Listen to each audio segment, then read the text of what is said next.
Leviticus chapter 5. If anyone sins because they do not speak up when they hear a public charge to testify regarding something they have seen or learned about, they will be held responsible.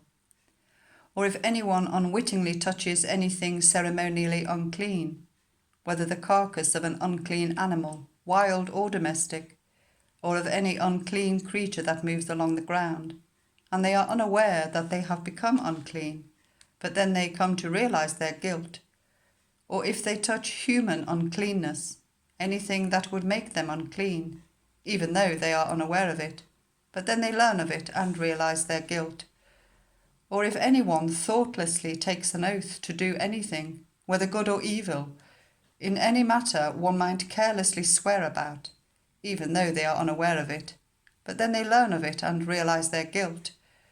When anyone realizes their guilt in any of these matters, they must confess in what way they have sinned, and, as a penalty for the sin they have committed, they must bring to the Lord a female lamb or goat from the flock as a sin offering, and the priest shall make atonement for them for their sin. Anyone who cannot afford a lamb is to bring 2 doves or 2 young pigeons to the Lord as a penalty for their sin, one for a sin offering and the other for a burnt offering. They are to bring them to the priest, who shall first offer the one for the sin offering. He is to wring its head from its neck, not dividing it completely, and is to splash some of the blood of the sin offering against the side of the altar. The rest of the blood must be drained out at the base of the altar. It is a sin offering. The priest shall then offer the other as a burnt offering in the prescribed way and make atonement for them for the sin they have committed, and they will be forgiven.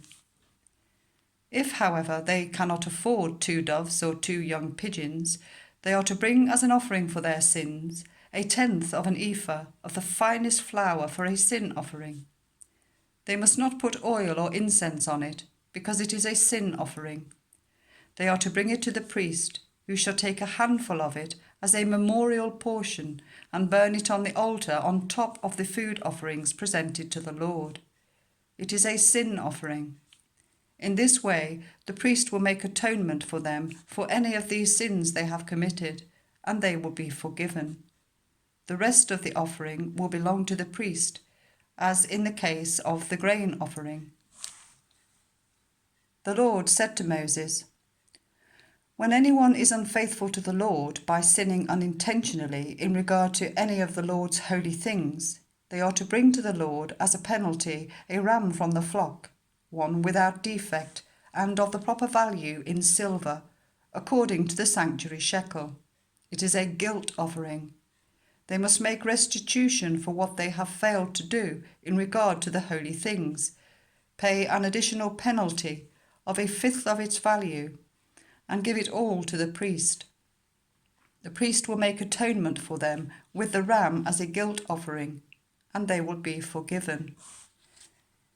If anyone sins and does what is forbidden in any of the Lord's commands, even though they do not know it, they are guilty and will be held responsible. They are to bring to the priest as a guilt offering a ram from the flock, one without defect and of the proper value. In this way, the priest will make atonement for them for the wrong they have committed unintentionally, and they will be forgiven. It is a guilt offering. They have been guilty of wrongdoing against the Lord.